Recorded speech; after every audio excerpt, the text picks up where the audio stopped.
The greatest underdog story, of course, is the story of Jesus Christ, the Gospels, the good news. Jesus Christ left his heavenly throne to come down and dwell amongst the most common people. The most common people, right? The thieves, the prostitutes, the sinners, the tax collectors. He didn't come and hang out with the religious folks. He came and hung out with people like you and I. And then Jesus was falsely accused, hung on a cross, died. I picture this, the physical and emotional pain that he must have felt. Because if you think about this, for 3 years he had these disciples that he trained, that he equipped, that he walked with, that he lived with. And then in the very last moment when he needed them the most, they all scattered. They all left him, except for one, the Bible says. They all vanished.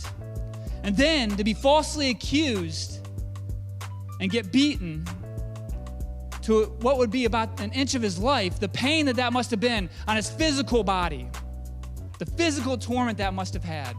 Then to carry the cross to the place where he was going to be hung to it, all that pain. Yet there was a pain that he was going to face that was going to be greater than that.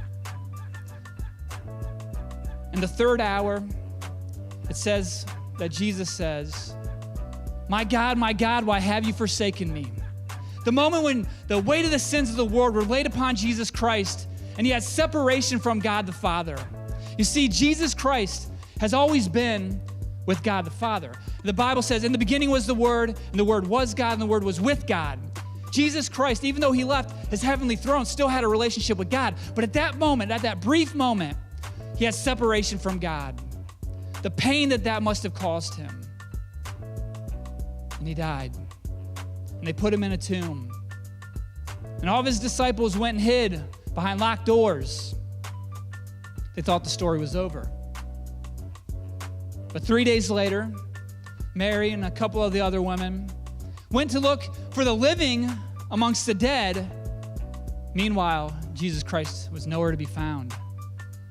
He had victory. He had risen from the dead. Now that is an ultimate comeback story because that's the story of our salvation.